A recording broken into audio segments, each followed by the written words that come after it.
Então vamos lá, Marcelo, como é que o irmão responde a nossa pergunta aí? Obrigado, Zeca, que bom. Bom, é uma ordem de Jesus, não é? A evangelização. Mateus capítulo 28, versos de número 19. Ide, portanto, fazei discípulos de todas as nações, batizando-os em nome do Pai, do Filho e do Espírito Santo, né? É um imperativo. A igreja não pode postergar essa ordem sublime que foi dado à igreja, a tarefa da evangelização mundial, não é? Penso que a igreja tem um pouco deixado essa sublime missão. Nós temos visto hoje, principalmente na igreja evangélica brasileira, um antropocentrismo muito grande. Mas daí quando o irmão fala, é a igreja de maneira geral, né? De maneira geral, bom, de maneira geral, especialmente no Brasil, onde nós estamos, né? E, como já dizia um pensador, uma igreja que não evangeliza precisa ser evangelizada. Então, nós não podemos, Zeca e demais ouvintes desse programa, deixar de obedecer à ordem de Jesus.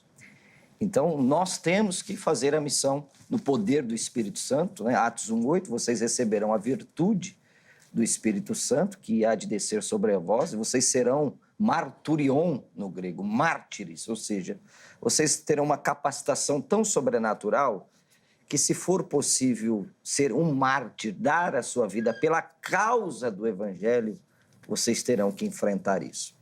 Agora, eu penso que o professor Clinton vai aqui defender, não é, o calvinismo. Então, a pergunta que surge é o seguinte: será que a oferta, não é, na pregação do Evangelho é real no calvinismo? Porque se Deus já decretou soberanamente quem deve ser salvo ou não, será que essa oferta, essa pregação do Evangelho é clara, conforme o texto áureo da Bíblia, não é? João capítulo 3, verso de número 16, já começando aqui a esquentar o debate, porque Deus amou o mundo de tal maneira que deu seu Filho unigênito para que todo, não é? Então, o calvinista, quando lê esse texto, ele tem que colocar aqui o eleito. Não é todo, mas é o eleito. Porque se Deus já predestinou, se Deus já decretou quem deve ser salvo, não é mais tudo. Não é? Então, no calvinismo, já vou encerrar a minha fala, nós temos aqui como se fosse dois tipos de amor. Um amor geral de Deus e o amor eletivo, que Deus elege soberanamente alguns e deixa outros na reprovação. Então, na sua visão, na doutrina, no pensamento, na filosofia calvinista, a evangelização perde o sentido? Perde o sentido por quê, Zeca? Porque se Deus já decretou soberanamente, não é? E ele diz assim, é um mistério, a gente não consegue compreender a mente de Deus. Se Deus já decretou quem deve ser salvo e quem não deve ser, a pergunta que surge é o seguinte: a pregação do Evangelho é uma proposta, abre aspas, né? Acho que poderia até melhorar essa palavra, é uma verdade na leitura calvinista, na teologia calvinista, porque se Deus já decretou, eu não posso fazer nada contra aquilo que Deus decretou. Seria mais uma pregação só para descobrir quem já é eleito. Exatamente. Não seria uma oferta. Então, eu penso que foge aí um pouco o sentido geral. Boa. Vamos lá, Clinton, quero ouvir o irmão também. Como é que o irmão responde à nossa pergunta-tema, dando aí as suas considerações iniciais e, obviamente, mostrando o caminho que o irmão vai seguir durante o debate. Por favor. A pergunta-tema, então, pressupõe que o fato de Deus ter eleito pessoas significa, então, que não tem muito sentido evangelizar, visto que Deus elegeu. E aí, eu quero começar respondendo a pergunta do pastor, que ele perguntou se é verdadeira, né, a oferta e tudo mais, e eu respondo sim. É plenamente verdadeira.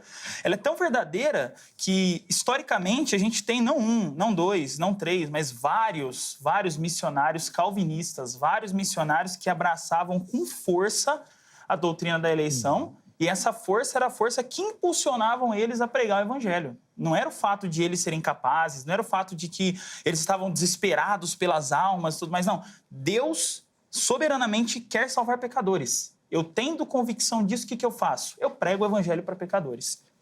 Eu quero trazer alguns versículos aqui, mas até antes de trazer alguns versículos, o pastor citou João 3,16, e eu quero concluir a leitura de João 3,16, porque o texto interpreta o próprio texto, que é Deus amou o mundo de tal maneira que deu o seu Filho unigênito para que todo o que nele crê não pereça, mas tenha vida eterna. Então, quem são esse todo que nele crê? O texto já fala, todos os que acreditam, os que depositam a fé, os que realmente confessam Jesus como Salvador. Então, esse texto aqui é um texto muito tranquilo para qualquer pessoa que, honestamente, olha para a Escritura e lê a Escritura. Então, ele em momento nenhum nega o fato de que Deus, ele ama pecadores. E, de fato, ele ama. Ele ama pecadores e esses pecadores creem nele para a salvação. Mas, respondendo a pergunta da enquete agora, né, o nosso tema aqui, por que que pregar o evangelho ele é algo real, é algo verdadeiro dentro do calvinismo? Primeiro de tudo, porque Deus ordenou que isso fosse feito. O pastor leu um texto de Mateus 28, eu quero ler outros textos aqui onde nós vemos a Escritura mostrando que o papel, a função, a realidade do salvo é pregar o evangelho. Mateus 10, 7 e 8. Mas ide ante as ovelhas perdidas da casa de Israel e indo pregai dizendo, é chegado o reino dos céus. 1 Pedro 2,9, mas vós sois geração eleita, o sacerdócio real, nação santa, povo adquirido. Aí aqui ele fala, para que anuncieis as virtudes daquele que vos chamou das trevas para a sua maravilhosa luz. Outro texto aqui, Paulo, 2 Timóteo 4, 1 e 2. Conjuro-te, pois, diante de Deus e do Senhor Jesus Cristo, que há de julgar vivos e mortos na sua vinda e no seu reino, que pregues a palavra, a tempo e fora de tempo. E aí que ele vai dar todo o restante também.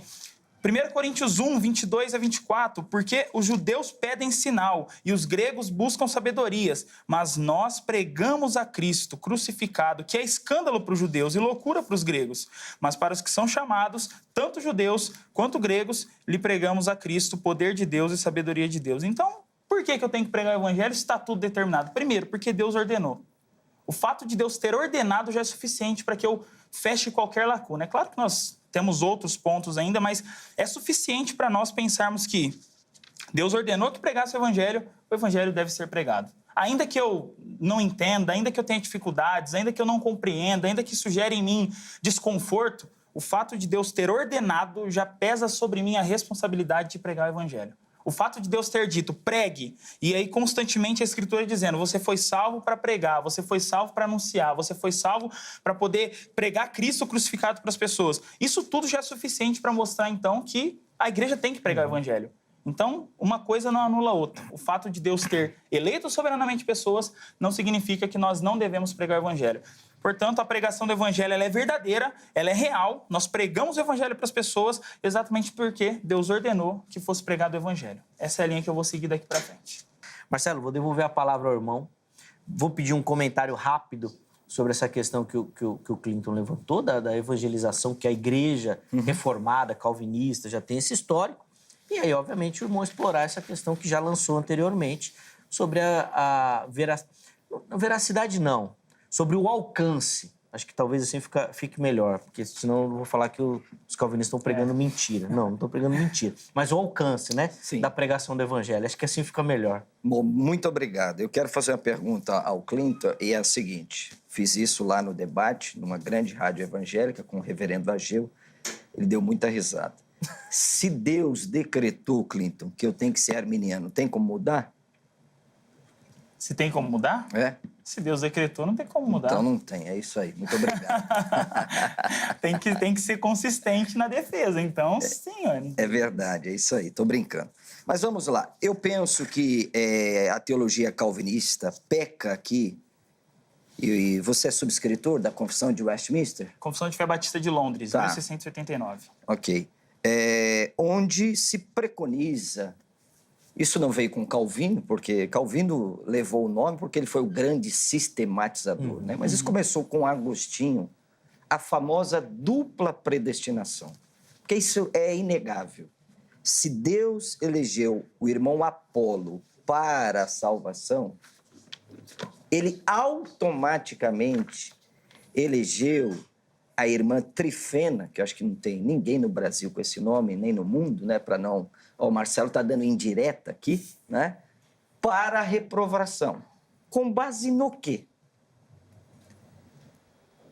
Se a Bíblia diz em Atos capítulo 17, Deus ordena que todos...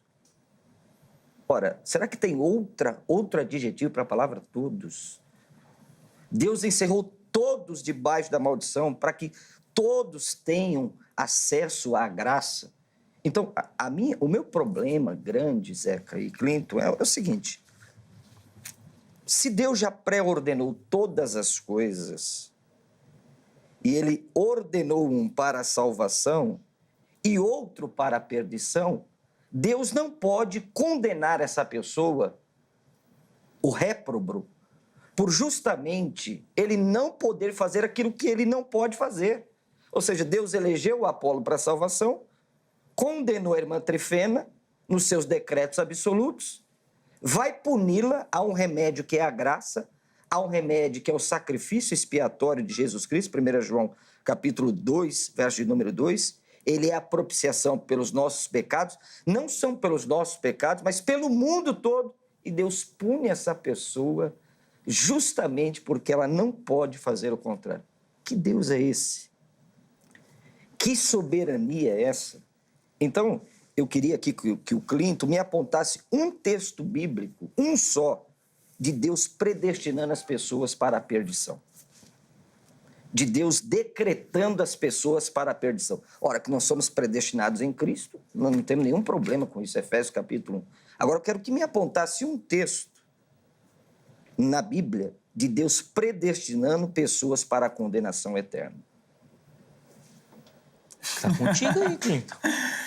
É assim, eu penso que se a gente seguir nesse rumo aí, eu creio que a gente vai desviar um pouco do assunto geral do... Não, o assunto é salvação. Não, sim, o assunto é salvação. Então, mas a gente está indo para condenação, aí a gente vai para outro campo. Mas salvação e condenação não andam juntos? Andam juntos, mas a gente está falando sobre a evangelização e o papel da igreja quanto ao fato de que Deus predestinou pessoas. E aí, o que me deixa até um pouco preocupado é a ideia de que Deus não pode, né?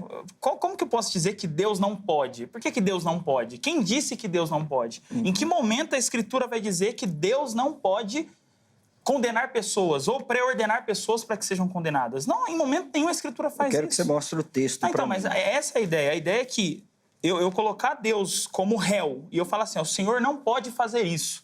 O Senhor não pode. Que Deus é esse que faz isso. Que Deus é esse que condena, por exemplo, bebês lá no dilúvio, inocentes, que não fizeram nada.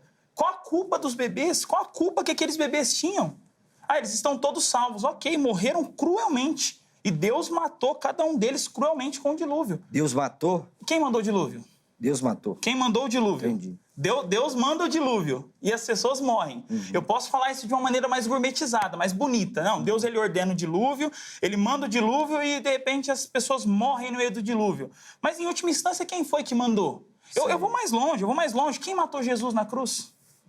Os nossos pecados, Atos 4 vai dizer, os judeus se levantaram, os gentios se levantaram, Pilatos se levantaram, mas no final eles fizeram tudo que a mão de Deus predeterminou anteriormente. Então eles morreram, Jesus morreu na cruz, a morte de Jesus, principal de todos os pecados. O único homem inocente na face da terra. Por todos ou só por alguns? Morreu pelo seu povo, pela igreja. Só Efésios 5:25, Cristo amou a igreja e se entregou por ela. É isso aí. Isaías 53:12 vai dizer também que Jesus ele iria ser entregue por muitas pessoas. Mateus 26:28 vai dizer que o sangue de Jesus é o sangue da nova aliança derramado em favor de muitos. Então a gente tem uma infinitude de textos. Mas ainda assim, voltando ao ponto daqui do nosso assunto, Deus ele pode. Deus ele condena pessoas e pessoas são condenadas justamente. O que você nunca vai ver da boca de um calvinista é que Deus está condenando alguém injustamente. Deus está condenando alguém porque essa pessoa ela não tem culpa, mas Deus vai condenar ela. Não, todas as condenações são justas, plenamente justas. E eu quero trazer agora de novo para o nosso assunto aqui, a questão da pregação do evangelho, voltada para a ideia da eleição, ela só faz sentido de fato quando Deus ele tem um plano de salvação na vida de pessoas. Até porque se a igreja, se o crente, ele vai sair de casa para pregar o evangelho, sabendo que depende do homem aceitar ou não aceitar a salvação, aí ele vai sair de casa um pouco preocupado. Por quê? Porque a Bíblia vai dizer lá em Efésios 2:1-5, que o homem está morto em delitos e pecados.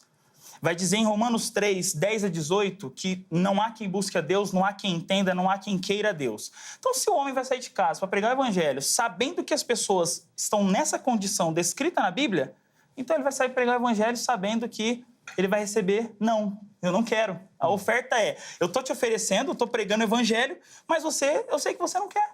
Assim como Jesus vai dizer em João, vocês não querem vir a mim para ter vida. O homem não quer, naturalmente o homem não quer. Agora, se eu sair de casa com a certeza de que Efésios 1, 4, 5, como também nos elegeu nele antes da fundação do mundo, para que fôssemos santos e irrepreensíveis diante dele em amor, e nos predestinou para filhos de adoção por Jesus Cristo, para si mesmo, segundo o beneplácito da sua vontade, eu saio de casa sabendo que Deus, ele salva pecadores. Não depende do pecador mudar a sua vontade, a sua natureza e falar, eu quero, por si só.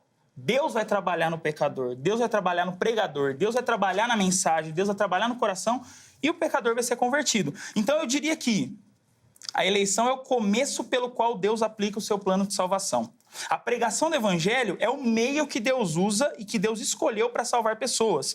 1 Coríntios 1, 21, visto como na sabedoria de Deus, o mundo não conheceu a Deus pela sua sabedoria, aprove a Deus salvar os crentes pela loucura da pregação. Então, qual que é o meio que Deus usa para salvar? A pregação. Qual que é o fim? A salvação. E o começo? A eleição. Ele inverteu. Você tinha jogado para ele o seguinte, se só os eleitos, então para que você vai pregar? Não faz sentido. Agora ele falou bem, se você não tem os eleitos, para que você vai pregar se todo mundo pode dizer não? Aí agora eu quero ver se você sai dessa. A soberania de Deus não anula a responsabilidade humana. Isso é um fato inexorável, não é? É Deus que salva? É. É Deus que produz a grande salvação em nós? É. Mas qual é o papel do homem? Aceitar essa graça, porque o homem não é um robô. O homem não é um ser autômato. Como disse C.S. Lewis, o grande pensador de Oxford, no final nós só teremos 2 tipos de pessoas. Aquelas que disseram assim, seja feita a tua vontade, Senhor, e aqueles a quem Deus dirá, a sua vontade foi feita. Então, não há demérito nenhum na pessoa em receber essa salvação. Isso é uma pecha que colocaram no arminianismo, né? Que Armínio ensinou que o homem contribui. Não contribui nada. Deus é o autor e o consumador da salvação. Agora, a partir do momento que a palavra de Deus é pregada no poder do Espírito Santo, o Espírito age nesse coração e a pessoa deposita a sua fé em Deus. Não é? A fé não pode ser de Deus. Não é? Efésios capítulo 2, verso 8, diz que pela graça sois salvos por meio da fé, e isso não vem de vós, é dom de Deus. O que vem de Deus aí como dom não é a fé, é a salvação, porque o pronome ali é neutro. O pronome tote, no grego ali, é neutro. Então, quem tem que colocar a fé em Jesus é a pessoa que está recebendo a salvação, não é? Então, o Clinton aqui, habilmente, ele declinou da minha pergunta. Nós não temos um texto bíblico no Novo Testamento de Deus predestinando as pessoas para o inferno. Isso foi Agostinho e depois Calvino. Olha que coisa preocupante. A Confissão de Westminster diz assim, pelo decreto de Deus, você, Zeca, que é subscritor dessa convenção, escuta isso aqui. Para a manifestação da sua glória, vai ouvindo. Alguns homens e anjos são predestinados à vida eterna e os outros predestinados à morte eterna. Com que base bíblica? Aí sabe que Calvino diz isso? Nas Institutas da Religião, volume 3, o capítulo 21.7, e eu li no inglês para ninguém falar, o Marcelo está lendo uma tradução.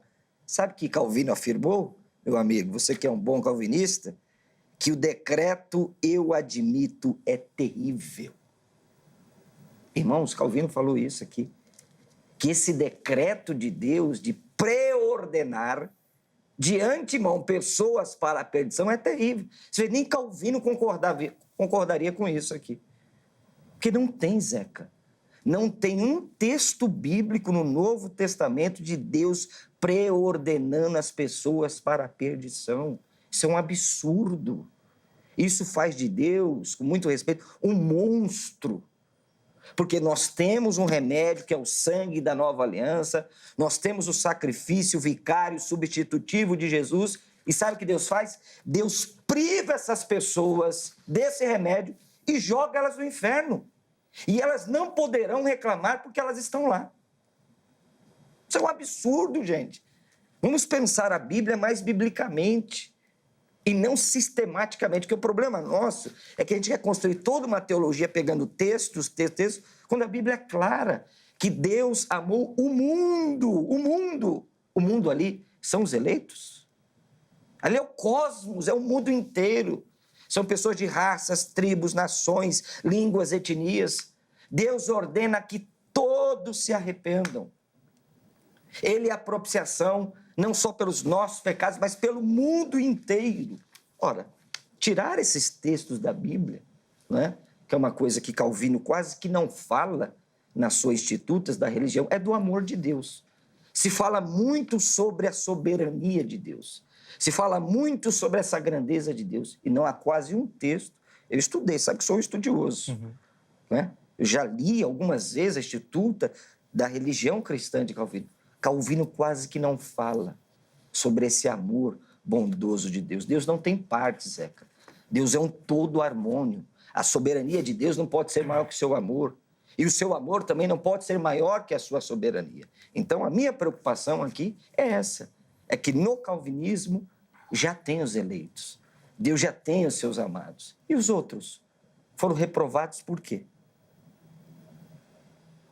Se essa pregação do evangelho é para todos e Deus ordena que todos se arrependam, por que não alcança eles? Aí a resposta do calvinista é um mistério.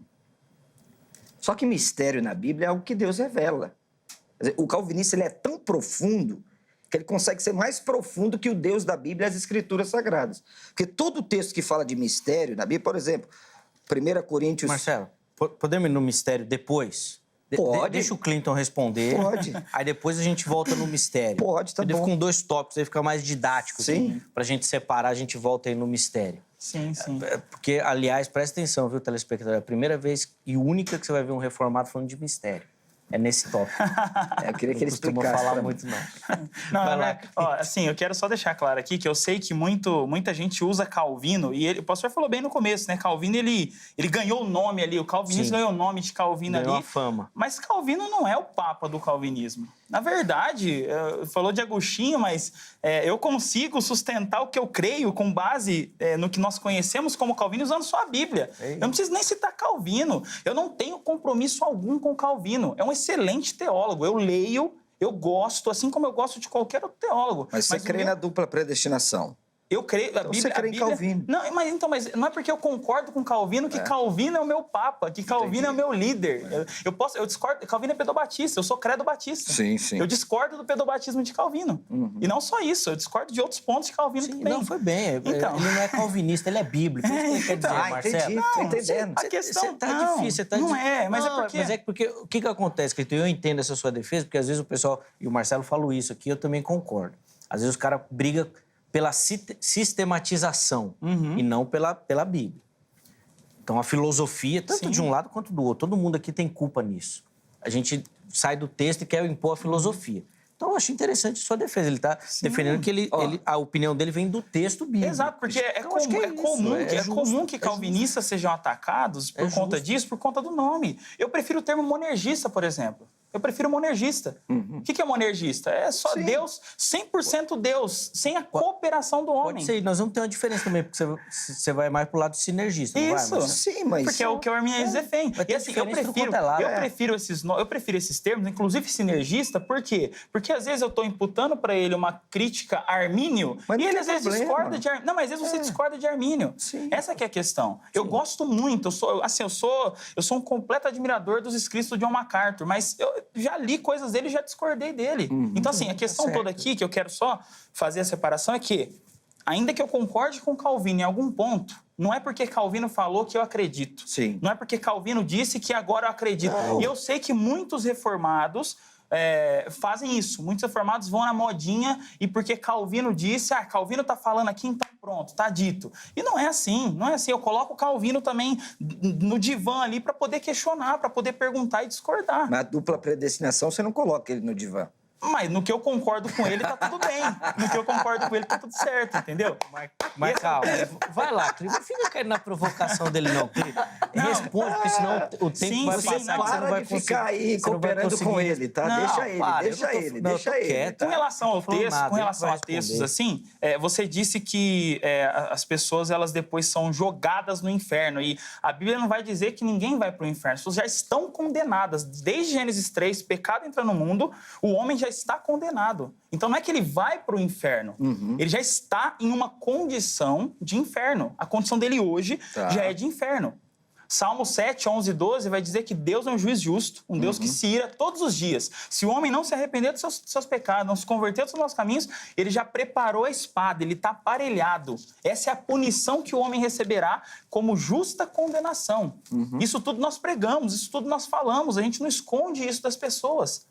Agora, uma coisa que tem que ficar claro pra gente é que aqueles que vão ser salvos e aqueles que vão ser condenados, já não compete a mim ficar tentando descobrir. Não é questão de mistério, é porque eu não sei mesmo, eu não sou Deus. Deus, ele sabe quem será salvo e quem será condenado. E não só isso. Ele estabeleceu o meio pelo qual a pessoa será salva. E não só isso, ele estabeleceu que essa pessoa será salva eternamente. E não só isso, já estabeleceu o fim de todas as coisas. Então, o fato de Deus ter já pré-ordenado as coisas não faz de mim um robô. Pelo contrário, robô não tem sentimento, vontade, eu tenho. Opa! Deus me criou com vontade. Tá vendo pro nosso lado. A grande questão é que a vontade do homem, segundo a Escritura, é escrava do pecado. Sim. Então, se o homem é escravo do pecado, como que ele consegue receber, aceitar algo de Deus por si só? No fim das contas, é Deus quem vai enviar alguém para pregar, é Deus quem vai trabalhar no coração do homem para poder regenerar ele, para poder mudar a vontade dele, para poder fazer ele querer o evangelho. E o Espírito Santo trabalhando nisso aí vai fazer com que ele diga, eu quero. Eu quero Jesus na minha vida. Mas tudo isso aconteceu por quê? Porque antes Deus trabalhou. E Deus trabalhou no tempo, agora, na pregação. E Deus trabalhou na eternidade, antes de tudo acontecer, para que aquele momento acontecesse naquele momento. E aí, Marcelão, agora eu quero ver. Você pediu para ele o texto? Eu estou esperando ele me dar o texto. Da dupla? É. Você quer? Quero. Se você quer falar, pode falar. Não. Você tá doido? Não. Você quer falar? Não. Estamos combinados aqui. Não. É ele que vai falar. Mas ele Não, tá... Ai. O que ele tá pedindo... Ele ia deixar passar. O texto que ele está pedindo desde o começo é o texto de Romanos 9. É o que ele está pedindo desde o começo. Então, vamos lá. Quando a gente vai falar, por exemplo, de Jacó e Esaú, Vamos analisar esse texto. onde você vai chegar a dizer que, na verdade, não é Jacó e não é Esaú, né? São nações. Então, se são nações, é mais pessoa para Deus odiar, é mais pessoa para Deus amar. Então, assim, o texto de Romanos 9 já diz isso. E, além disso, ele ainda prevê os questionamentos que você estava fazendo aí, inclusive. Deus não pode. Por que Deus faz isso e não sei o quê? Paulo fala isso. Paulo coloca aqui, ó. Ele diz assim, ó. Tu, porém, me dirás, de que se queixa ele ainda? Sim. Quem jamais existiu à sua vontade?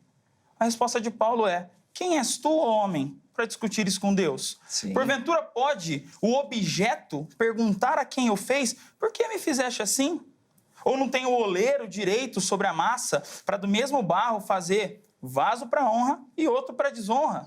Que diremos, pois, se Deus, querendo mostrar a sua ira e dar a conhecer o seu poder, suportou com longanimidade os vasos de ira, preparados para a perdição? E aí aqui vai entrar a ideia de que preparado, na verdade, ele se preparou. Não foi Deus quem preparou, não é? Foi preparado por ele mesmo. A fim de que também desse a conhecer as riquezas, vaso da perdição, para manifestar a ira, a fim de que também desse a conhecer das riquezas da sua glória em vasos de misericórdia, que para a glória preparou de antemão, os quais somos nós, a quem também chamou, não só dentre os judeus, mas também dentre os gentios. E aqui eu volto ao tema. Deus chamou dentre os judeus e dentre os gentios. Deus chamou de um povo e de outro povo. Então, realmente, você quer falar que João 3,16 está falando de povos, línguas, raças, nações? Tá. Só não está falando de todos individualmente, porque isso contrariaria outras partes da Escritura. Do texto de João? João 3,16, que ele falou que ele... Falaria de todos, mas de todos de parte, assim? Exatamente, porque o texto vai dizer que é todo aquele que nele crê.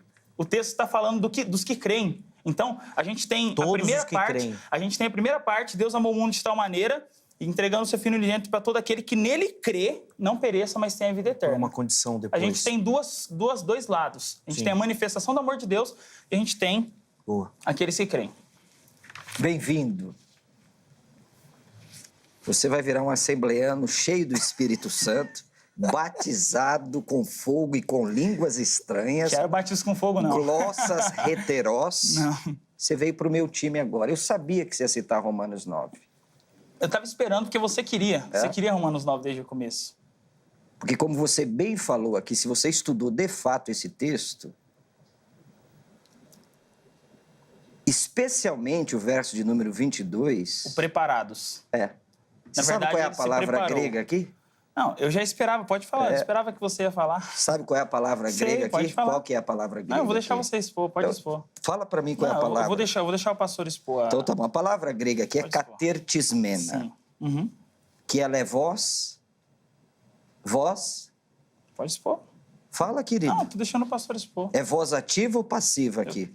Voz passiva. Exatamente. Então, se é voz passiva, que isso não tem na língua portuguesa, Sim. não é? Na língua portuguesa nós temos aqui duas vozes. Sim. Eu promovo a ação, Correto. não é? Ou eu sofro a ação. Certo. Eu bati meu carro no Zeca. Se eu bater, eu estou perdido. Eu vou ter que trabalhar uns 10 anos para pagar o carro dele. Né? Ele bateu em mim. Eu sofri a ação. Agora, no grego aqui, como você bem apontou, Sim. Clinton, é a pessoa que a si mesmo se prepara para a perdição. Quando eu falei, não é quando eu falei Deus. se preparar, eu falei que você ia dizer isso. Não é que eu defendo, tá? Eu falei que Não, você mas é ia o dizer. texto, não é o que você defende, né? É o que o texto diz. Então a gente tem que mudar a tradução. Não, pode Sim. mudar. Tem que Aí, não, mudar. tá, as traduções todas Porque são aqui é erradas. voz média, que não é Deus Sim. que está preparando a pessoa para a perdição. Não, então a você gente tem que citar alterar esse a tradução. texto, você perdeu o debate. Não, Você poderia ter de usado jeito outros nenhum. textos. De jeito Porque nenhum. aí no verso 23, foi que eu falei para você, a fim de que também desse a conhecer as riquezas da sua glória em vasos de misericórdia, que para a glória preparou. Deus prepara as pessoas para a glória. Exatamente. Mas aqui, preparados para a perdição, Zeca, é catertismena, é voz média. Isso aqui Daniel B. Wallace fala sobre isso. Isso aqui a T. Robertson fala sobre isso. Os maiores eruditos do mundo dizem que os calvinistas que usam esse texto é um tropeço na própria teologia deles. Então a gente tem que mudar a tradução. Então mude-se a tradução. Não, a minha Tem que se- tradução e tem a que se sua mudar a tradução está tradução. errada. É por isso que a gente tem que estudar as nossa línguas tradução está originais da errada. Bíblia. A nossa tradução está errada. se Qual for assim. seria a tradução ideal aí do texto? A pessoa a Marcelo? si mesmo se Os prepara. vasos se preparam. Se preparam. É como se você imagina lá o vaso e ele automaticamente ele vai se preparar sozinho Isso. para... É isso aí. Não, mas não tem sentido que o vaso conseguir se preparar. A figura de um objeto, como que um objeto se prepara? E Sim. essa é a linguagem de Paulo. Paulo vai dizer sobre objetos. Ele vai falar assim, ó...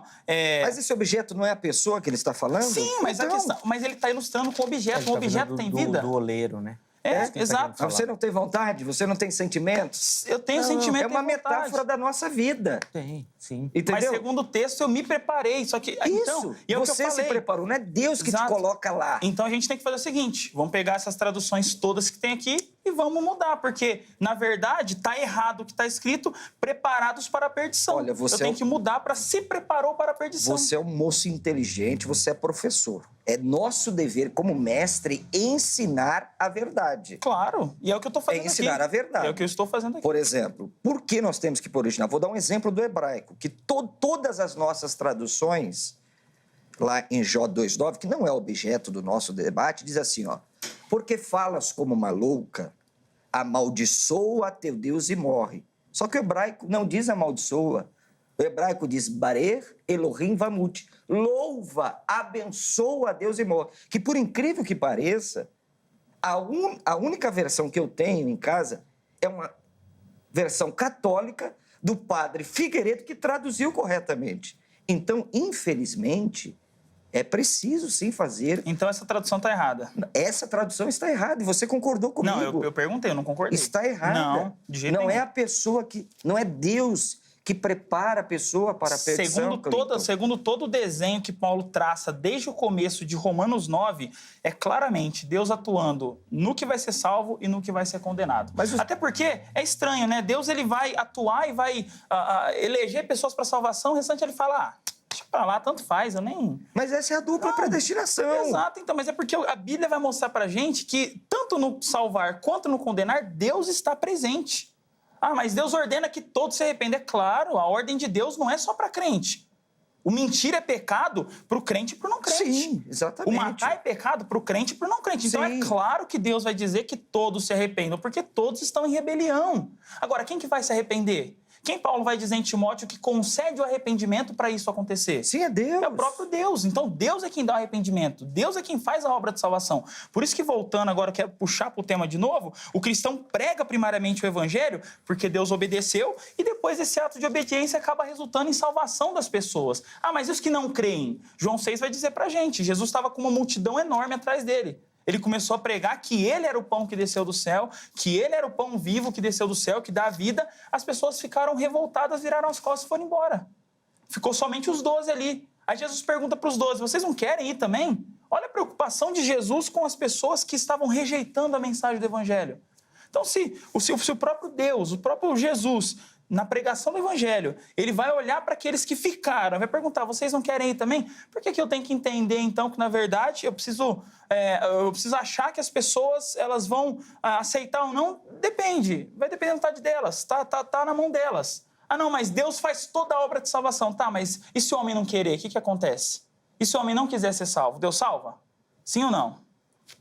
Contra a vontade dele? O homem não quer, Deus quer. E aí? Do homem. Não pode ser salvo. Não? Porque violenta aquilo que Deus deu ao homem, que é a liberdade. Então, se a vontade de Deus choca com a vontade do homem, a vontade do homem prevalece? Não, está na Bíblia isso, Cleiton. Não, eu estou perguntando. Se a vontade de Deus e a do homem, as duas Elas juntas. se chocam, qual vai prevalecer? Exato. Deus quer te salvar. Você não quer ser salvo. E aí?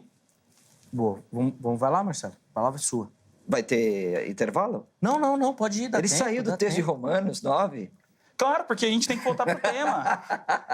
O tema é sobre evangelização. Eu preciso puxar para isso. Você e ele fazem uma bela dupla Mas aqui. que eu tenho a ver? Eu só queria ter esse terno que você tem, que, olha, eu vou ter que trabalhar muito para ter esse terno aí, viu? Eu tô proibido de fazer merchan. Tá mesmo? Não posso falar. O que aconteceu, meu Deus? Mas o pessoal sabe Assinou um novo contrato, O pessoal né? sabe onde encontra. Ah, olha, Cleiton. Não, Marcelo, para de bagunçar, Marcelo.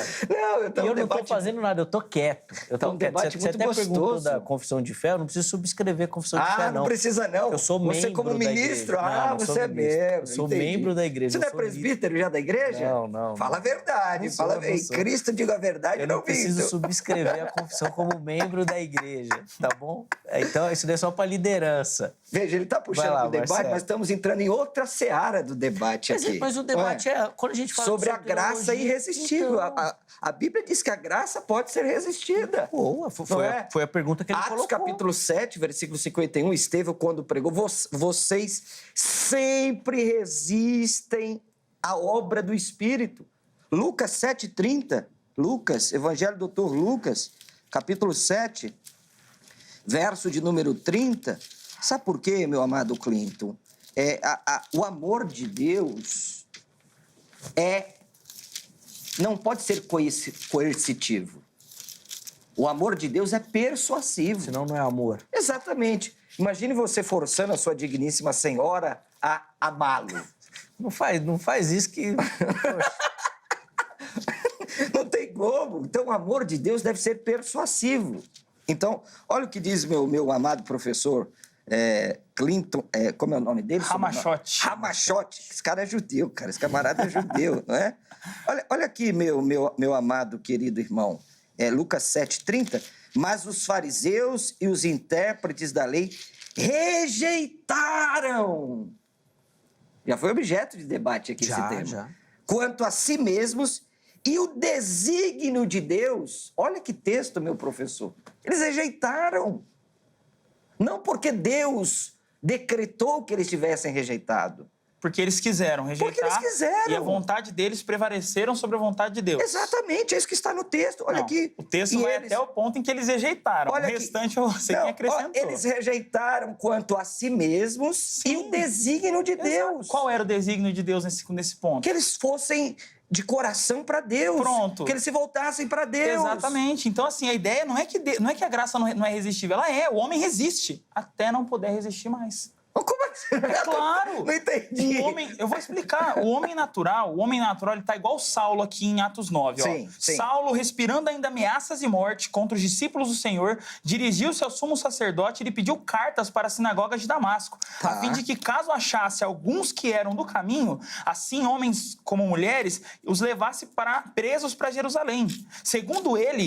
Seguindo ele, estrada fora, e a aproximar-se de Damasco, subitamente uma luz do céu brilhou ao seu redor. E caindo por terra, ouviu uma voz que lhe dizia: Saulo, Saulo, por que me persegues? Ele perguntou: quem és tu, Senhor? E a resposta foi: eu sou Jesus, a quem tu persegues. Mas levanta-te e entra na cidade, onde te dirão o que convém fazer. Daqui para frente, o que Paulo fez? Daqui para frente, o que Paulo fez se não obedecer a ordem de Jesus? Saulo, Saulo, por que você me persegue? Agora você levanta e vai para a cidade, faz o que eu estou mandando. E Saulo pega, levanta e vai. Então a graça, ela é resistível até não ser mais. Em que sentido? O homem natural resiste. O homem natural, ele não sabe fazer outra coisa, ele só sabe resistir. Agora, quando Deus decide salvar o homem, é isso aqui que acontece. Quando Deus olha para o homem através da pregação do evangelho e chega para o homem e fala: levanta e vai, faça o que eu estou ordenando. O homem simplesmente vai. Por obrigação? Porque Deus pega o bonequinho assim e coloca? Não. Mas não preordenou aqui? A grande questão é como Spurgeon dizia. Spurgeon dizia assim que a vontade de Deus, ela vai triunfar sobre a vontade humana. A vontade de Deus vai mudar a vontade humana, que é pecaminosa. A vontade humana deseja o pecado. Mas Romanos 3. coercitivamente ou persuasivamente? Deus ele não vai pegar o homem pela mãozinha dele e falar assim, ó, levanta a sua mão e aceita. Mas ele vai trabalhar no coração do homem. Ah, então é persuasão. Ele vai mudar o coração do homem. Responde, seja objetivo. Eu estou respondendo. O que eu não vou fazer...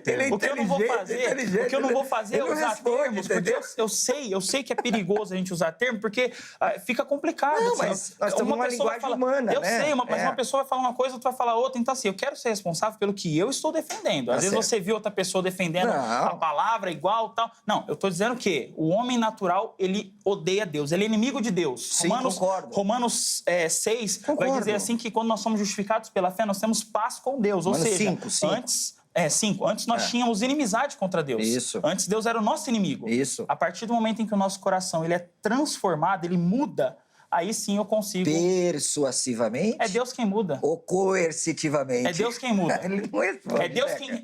Vou falar uma linguagem mais simples para encerrar. Um dos melhores debatedores que eu já peguei aqui nesse Vejam Só.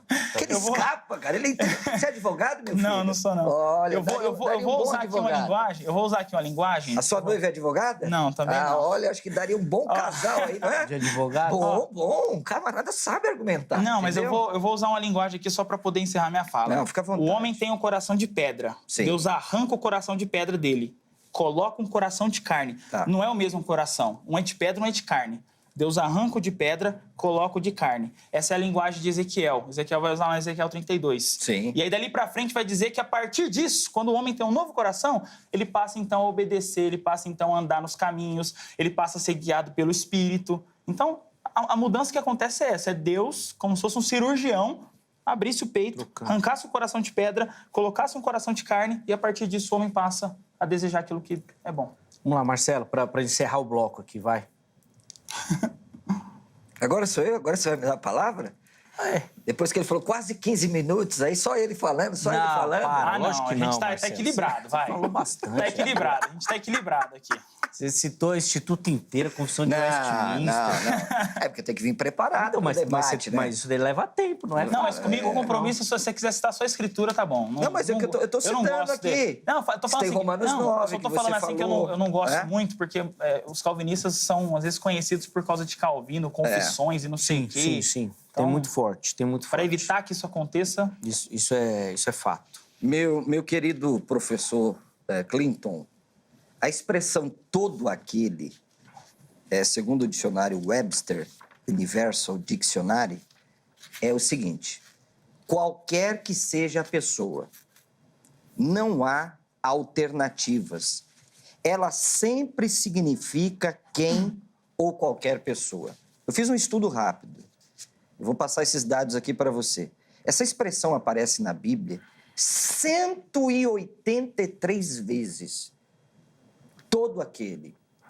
todo aquele, aparece quase 183 vezes na Bíblia, em aproximadamente 161 versículos.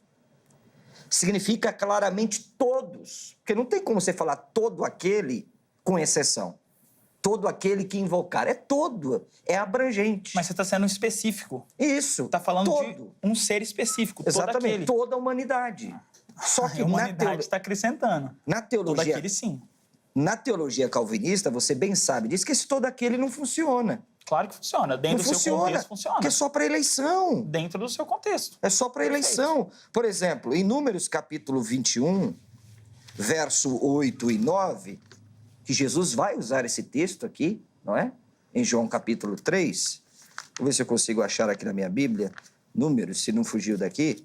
Capítulo 21. Você trocou de Bíblia, não tá mais com aquela lá que você já conhecia. Exatamente. Aí vai se perder. Tô com uma dificuldade. Aquela com anotações com os pergaminhos já aqui dentro, né, Zeca? Hoje foi bem complicado estar aqui, mas graças a Deus, né? Olha lá. Números 21, verso 8 e 9. Disse o Senhor a Moisés, faze uma serpente abrasadora, né? Põe sobre uma haste, e será que todo mordido, todo, alô? Todo o quê? Todo mordido, aqui não disse que era o eleito. Então, mas... Toda pessoa que olhasse para aquela haste receberia cura. E todos olharam? Todos que olharam aqui foram curados. Pronto, eu concordo com isso. Não são todos que vão olhar, mas os que olharem vão ser salvos. Então... É limitado. Limitou? Não é aberto. Claro, se nem todos olharam. Mas todo é o espectro todo. Então, mas todos olharam? Todos olharam. Não, todos olharam. Todos que olharam aqui foram salvos. Ah, então todos que olharam. Só que no calvinismo, como é que você tem que entender esse texto? Que alguns creram e outros não. Então, mas isso não faz como eu disse, eu não quero usar a proposta de Deus, mas desta graça de Deus, desse amor de Deus, um amor eletivo, porque na sua teologia, sim, não, na sua teologia, sim. Na sua teologia, esse todo aqui é o eleito. E aquele que não olhou é o réprobo. Só que todo aquele, professor Clilton, não tem outra acepção. É todo sem exceção. Não é todo particularizando o eleito. É isso que eu quero deixar claro aqui. Todo aquele, Zeca, é todo que olhar para a graça de Deus. Só que no pensamento calvinista, aquele que não olhou é réprobo. Por quê? Porque Deus decretou que ele não pode olhar. Deus decretou que ele não consegue virar o seu olhar. Esse é o meu problema, Clilton. Esse é o meu problema. Eu tenho um remédio para você. Eu tenho a cura para você, que é o sangue da nova aliança. Que é derramado por quem? Por todos. Mateus 26, 28 diz que é por muitos. Por todos. Deixa ele encerrar para a gente chamar o intervalo. Todo. Não dá. Vai lá para concluir para o intervalo. Não, pode concluir. Concluir. Foi? Concluir. Não. Vamos lá. Vamos para a aplicação, então, que eu tinha até deixado aqui exatamente um espaço para aplicação que... Quando a gente pensa em evangelização, eu concordo com o que o pastor disse, que hoje em dia existe uma negligência muito grande. Hoje em dia as pessoas realmente estão muito acomodadas, as pessoas não querem pregar o evangelho, isso em qualquer lugar que você for, qualquer igreja que você for aqui, você encontra, infelizmente, essa negligência, né? E aí, talvez por uma má compreensão do que é evangelismo, talvez uma má compreensão até do que é eleição, porque eu entendo que a Escritura vai nos dar exatamente essas verdades sobre a eleição de Deus para nos impulsionar como cristãos a viver uma vida santa, a pregar o evangelho, a anunciar para as pessoas, conforme o texto de Pedro que eu li, chamados das trevas para a maravilhosa luz. Para quê? Para anunciar as virtudes desse Deus. Então, eu coloquei aqui que o cristão ele prega o evangelho primeiramente porque Deus ordenou. É um ato de obediência a Deus. E aí a gente tem o texto de Tiago 1, 21, 22. Por isso, rejeitando toda imundícia e superfluidade de malícia, recebei com mansidão a palavra em voz enxertada, a qual pode salvar as vossas almas, e sede cumpridores, e não somente ouvintes da palavra, enganando-vos a vós mesmos. Então, a Bíblia nos instrui, nos ordena a cumprir a palavra de Deus. Então, sendo obediente, quando o cristão ele é obediente, ele está imitando o seu Senhor. Filipenses 2, 5 a 8 vai dar o exemplo claro de Jesus Cristo aqui na terra, que é De sorte que haja em vocês o mesmo sentimento que houve também em Cristo Jesus, que sendo em forma de Deus, não teve por usurpação ser igual a Deus, mas esvaziou-se a si mesmo, tomando a forma de servo, fazendo-se semelhante aos homens, e achado na forma de homem, humilhou-se a si mesmo, sendo obediente até a morte e morte de cruz. Então, a principal aplicação desse tema é que o cristão, compreendendo a doutrina da eleição, compreendendo essas verdades gloriosas das doutrinas da graça, seja impulsionado a pregar o evangelho, a falar do evangelho, a anunciar sobre o Cristo Salvador. Por quê? Porque esse Cristo Salvador salva eficazmente pessoas. Porque esse Cristo Salvador garante na Escritura que o homem vai ser salvo. Ele vai salvar o pecador. Ele salva pecadores desde o princípio. Desde o começo ele tem salvado pecadores e hoje ele salva pecadores também. Então, tendo certeza de que esse Deus soberano, ele salva pecadores e não só salva, ele escolheu o meio como esse pecador é salvo, que é a pregação da palavra, preguemos o evangelho. Anunciemos o evangelho para as pessoas, falemos de Jesus para os pecadores que são perdidos, porque nós temos certeza, nós temos convicção pelo que está escrito, não por nós mesmos, não em nós, mas pelo que está escrito, que Deus salva pecadores, eficazmente. Ele não tenta salvar e falha, né? Ele dá aquela escorregada, eu estou tentando, eu quero muito, mas você não quer. Não, ele salva pecadores. Ele salvou pecadores no passado, ele salva pecadores no presente. Até hoje, ele continua salvando pecadores. Essa certeza deve inundar o nosso coração. Nós devemos mergulhar na palavra de Deus, buscando cada vez mais essa certeza. E a partir disso, pregando o evangelho aos pecadores. Queria deixar essa palavra final sobre a principal aplicação da doutrina da eleição, que não é simplesmente um ensino, um conhecimento, mas é prática, é vida cristã. Vamos lá. 1 Timóteo 2,4. Obrigado, Zeca. Obrigado, professor Clinton. A qual deseja que todos os homens sejam salvos. 1 João, capítulo 2, verso de número 2. Ele é a propiciação pelos nossos pecados, e não somente pelos nossos próprios, mas ainda pelos do mundo inteiro. Então, é verdade que a evangelização é uma tarefa da igreja.